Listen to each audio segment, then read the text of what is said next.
Hello guys, welcome back to the channel. Imagine कीजिए आपने एक स्टार्टअप ओपन किया है जिसके अंदर आपने एक एप्लीकेशन बनाया है जिनके अभी करंट यूजर्स है अराउंड 100 यूजर्स। और आफ्टर सम टाइम आपने बहुत सारे पैसे स्पेंड किया होगा, मार्केटिंग में एडवर्टाइजमेंट किया होगा, और अचानक से कोई दिवाली सेल टाइप आया होगा और उस टाइम पे आपके जो यूजर्स है 100 से 10,000 यूजर्स हो गए। तो उस केस में किस तरीके से आपका एप्लीकेशन स्केल करेगा और हैंडल करेगा 10,000 यूजर्स को। और इस वीडियो में समझेंगे difference between vertical scaling versus horizontal scaling.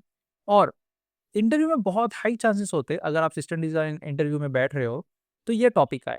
तो इसे इन डिटेल में समझते हैं विद एक एग्जांपल। तो चलिए शुरू करते हैं। तो हम लोग सबसे पहले एक एप्लीकेशन ले लेते हैं। तो उसके लिए मैं एक काम करता हूँ, ये ब्राउज़र ले लेता हूँ क्योंकि हमारा जो एप्लीकेशन है वेब एप्लीकेशन है और ये हमारे ब्राउज़र से चल रहा है। तो ये रहा हमारा अब ब्राउज़र जिसके अंदर एप्लीकेशन है।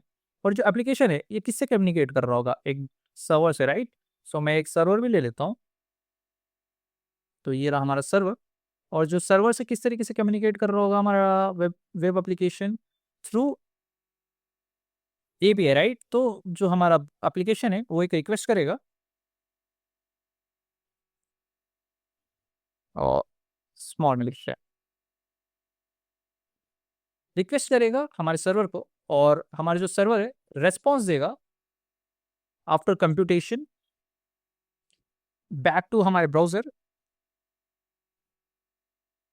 रिस्पॉन्स देगा, राइट? और हमारे पास डेटा भी होगा जो स्टोर हो रहा होगा डेटाबेस में। तो मैं उसे भी ले लेता हूँ, एक डेटाबेस को। और जो जो डेटाबेस है वो कम्युनिकेट कर रहा होगा थ्रू सर्वर, राइट? सो ये हमारा क्लासिक 3 टायर आर्किटेक्चर है जिसके अंदर हमारा जो एप्लीकेशन है एक सर्वर से बात कर रहा होगा और सर्वर जो है डेटाबेस के अंदर जितना भी डेटा है वो स्टोर कर रहा होगा, तो उसको एक्सेस कर रहा होगा और कुछ भी प्रोसेस करना है तो वो प्रोसेस करके वापस रिस्पॉन्स में भेज रहा होगा, राइट? सो ये आई होप यहाँ तक तो आपको समझ में आ गया होगा। अब थोड़ा सा कॉन्फ़िगरेशंस भी लिख लेते हैं हमारे सर्वर का। सो जो हमारा सर्वर है वो इमेजिन कीजिए ये बहुत छोटा सर्वर है जिसके अंदर 2 सीपीयूज़ है और सीपीयूज़ 2 सीपीयूज़ है और इसकी मेमोरी अराउंड 2 जीबी है, ठीक है? स्मॉल सर्वर है। और इसकी जो कैपेसिटी है हैंडल करने की और रिक्वेस्ट को, ये अराउंड 100 रिक्वेस्ट पर मिनट हैंडल कर सकता है। वैसे तो ये क्वांटिफ़ाई नहीं कर सकते क्योंकि जो रिक्वेस्ट है वो डिफरेंट डिफरेंट साइज़ के हो सकते हैं। क्योंकि कुछ रिक्वेस्ट के अंदर ज़्यादा काम होता है, जैसे कि उसके अंदर डेटा मैनिपुलेशंस करने होते हैं, उसके अंदर बहुत सारे कैलकुलेशंस करने होते हैं, तो शायद वो रिक्वेस्ट जो है बड़ा भी हो सकता है, तो टाइम टेकिंग भी हो सकता है। और कुछ बस रिस्पॉन्स के अंदर जस्ट डेटा भेज दो, कोई कैलकुलेशन ना करो, तो वो उसके अंदर जो प्रोसेस टाइम होता है वो बहुत छोटे भी हो सकते हैं। लेकिन अभी के लिए हम लोग ऐसे इमेजिन करते हैं, जो हमारा सर्वर है छोटा है, उसके अंदर 2 सीपीयूज़ है और 2 जीबी की मेमोरी है और ये करंटली 100 रिक्वेस्ट पर मिनट प्रोसेस कर सकता है। और जो हमारे करंट यूज़र्स है वो जो है 100 यूज़र्स है, 100 यूज़र्स है, ठीक है? अब आपने बहुत सारा पैसा स्पेंड किया मार्केटिंग पे, बहुत सारे एड्स रन किए और उसके बाद सेल आया दिवाली का, जहाँ पे आपके जो यूज़र्स है 100 से बढ़ के हो गए 10,000 या 1000 हो गया। इसको सेलेक्ट करता हूँ। अब आपके जो यूज़र्स है वो 10,000 यूज़र्स हो गए, ठीक है? लेकिन जो अभी आपका जो सर्वर है वो बस 100 रिक्वेस्ट पर मिनट हैंडल कर सकता है और वो बस 100 यूज़र्स को ही प्रोसेस कर सकता है, राइट? लेकिन अब तो आपके यूज़र्स जो है 10,000 हो गए, तो उस केस में आप क्या करोगे? क्योंकि अगर आपके बढ़ गए और आप इस सेम सर्वर पे रिक्वेस्ट भेजते हो, तो उस केस में क्या होगा? सर्वर आपका क्रैश कर जाएगा और आपको यूज़र को दिखाना पड़ेगा ब्राउज़र के अंदर कि आपका सर्वर डाउन है, राइट? तो आप ऐसे तो नहीं कर सकते, तो उस केस में आप क्या करोगे? मार्केट में जाओगे, एक नया सर्वर लेके आओगे, जिसका जो सीपीयू होगा वो बढ़कर फॉर एग्ज़ाम्पल अपग्रेड कर देंगे 4 सीपीयू से और जो मेमोरी होगा अराउंड कर देंगे इसे 6 जीबी। सो इसका ऑटोमेटिकली जो हैंडल करने का नंबर ऑफ रिक्वेस्ट है वो बढ़कर अराउंड 100 से 1000 हो गए, ठीक है? सो नाउ ये जो 10,000 यूजर्स है इसको हैंडल कर सकता है हमारा सर्वर, राइट?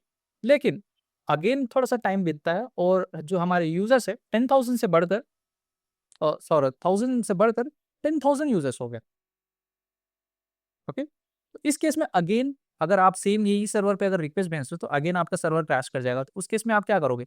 फिर से अगेन आप मार्केट में जाओगे, इससे बड़ा सर्वर खरीद के लेके आओगे, मे बी इस टाइम 6 सीपीयूज़ का और जो हमारा मेमोरी होगा 16 जीबी का। ऐसे में ये रैंडमली लिख रहा हूँ, ऐसे एग्ज़ैक्टली ऐसे नहीं होता है, लेकिन आपको समझाने के लिए मैं बस ऐसे लिख रहा हूँ, ठीक है? तो अब ये जो है, ये जो 10,000 रिक्वेस्ट थे, अब ये 10,000 के प्लेस में 1000 के प्लेस में 10,000 रिक्वेस्ट पर मिनट ये हैंडल कर सकते हैं अब रिक्वेस्ट, राइट? सो ये जो हम लोग बढ़ा रहे हैं, एक सर्वर को अपडेट कर रहे हैं, इसकी कॉन्फ़िगरेशन को अपग्रेड कर रहे हैं from 2 GB to 4 GB, 4 GB to 6 GB, इसे हम लोग कहते हैं वर्टिकल स्केलिंग। इसे हम लोग कहते हैं वर्टिकल स्केलिंग। वर्टिकल स्केलिंग क्या करते हैं? वर्टिकल स्केलिंग के अंदर आपका जो सर्वर है उससे बड़ा सर्वर लेके आते हैं, जिससे कि जो आपके नंबर ऑफ यूजर्स बढ़ रहे हैं, तो आपका जो सर्वर के अंदर जो रिक्वेस्ट हैंडल करने का जो कैपेसिटी है वो सर्वर का वो बढ़ जाए। तो इसे हम लोग कहते हैं वर्टिकल स्केलिंग, इस स्केलिंग को, कि आप हर बार एक बड़ा सर्वर लेके आ रहे हो जिसे नंबर ऑफ यूजर्स के नंबर ऑफ रिक्वेस्ट हैंडल कर पाए और उसे इन रिटर्न रेस्पॉन्स दे पाए। लेकिन इसके साथ एक डिसएडवांटेज है। इमेजिन कीजिए, एक ऐसा टाइम आएगा जहाँ पे आपके जो यूजर्स है अराउंड 1 मिलियन हो गए, ठीक है? और जो आपका सर्वर है आपने अपग्रेड किया मार्केट में जाके और सबसे हाई एंड वाला सर्वर खरीद के लेके आया। मे बी वो 60 सीपीयूज़ का है और जो जीबी है वो अराउंड 200 जीबी का है। ऐसे रैंडमली मैं ये नंबर्स लिख रहा हूँ, लेकिन आप इमेजिन कर लेना कि ये सबसे हाई एंड सर्वर जो मार्केट में अवेलेबल है वो है। इसके ऊपर कोई लिमिट है ही नहीं। इस यही मतलब यही एक लिमिट है। इसके बाद आप कोई बड़ा सर्वर खरीद ही नहीं सकते। और ये जो है अराउंड 1 मिलियन, ये भी 1 मिलियन रिक्वेस्ट को हैंडल कर सकता है पर मिनट, ठीक है? यहाँ तक समझ में आया आपको? सो यहाँ तक 1 मिलियन यूज़र्स है और आपके 1 मिलियन रिक्वेस्ट पर मिनट आपके सर्वर हैंडल भी कर पा रहा है। ये आपका हाई एंड सर्वर है। इसके बाद आपका इससे बड़ा सर्वर कोई मार्केट में है ही नहीं, बना ही नहीं आज तक, ठीक है?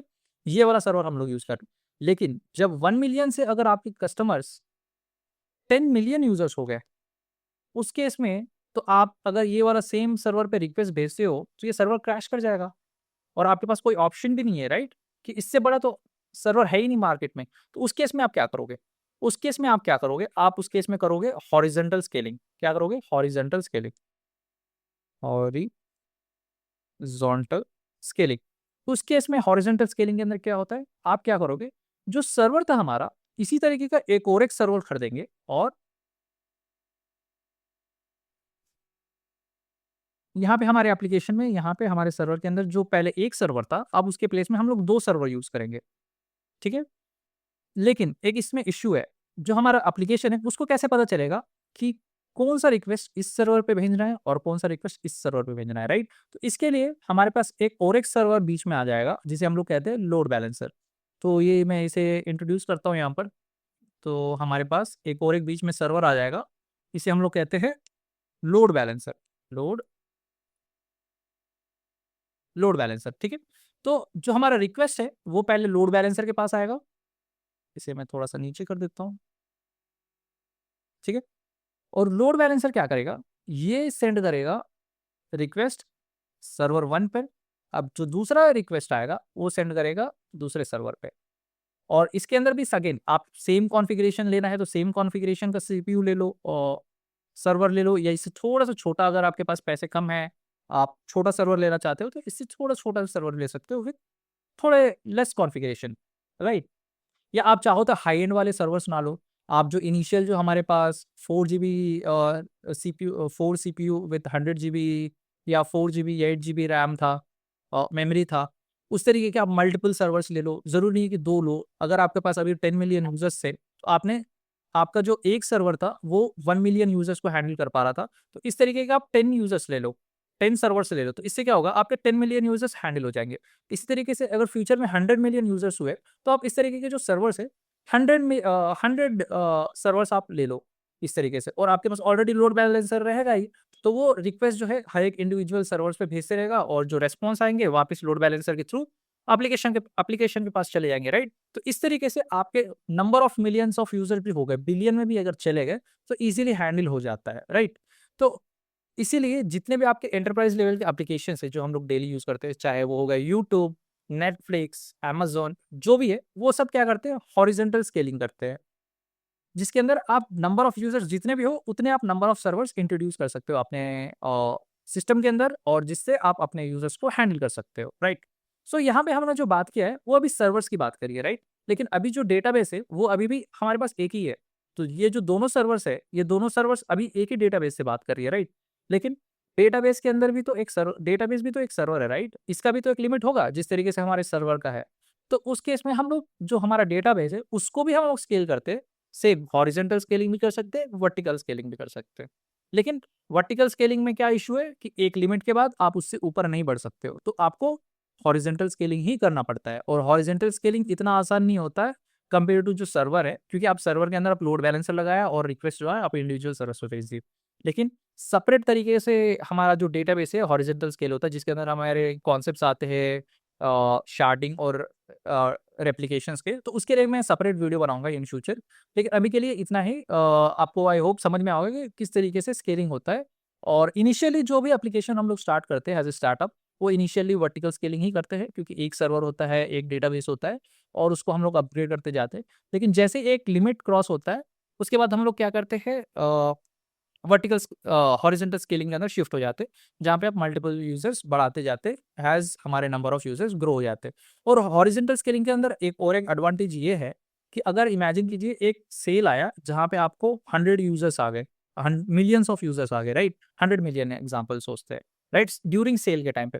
और जैसे सेल खत्म हुआ, आपके 100 मिलियन जो यूजर्स थे वो घटकर हो गए 1 मिलियन यूजर। तो उस केस में क्योंकि आपने ये इंडिविजुअल सर्वर्स लिया है, राइट, तो आप इंडिविजुअल सर्वर्स को आप चाहो तो कुछ सर्वर्स को आप वापस डाउन कर सकते हैं। तो आपके पास जो इनिशियली 10 यूज सर्वर्स थे, सेल के बाद आप उसको घटाकर 1 या 2 सर्वर पे भी आप एप्लीकेशन को रन कर सकते हो और कॉस्ट बचा सकते हो, राइट? सो ये भी एक एग्जांपल एडवांटेज है using horizontal scaling. So I hope आपको समझ में आया होगा both difference between horizontal scaling और वर्टिकल स्केलिंग।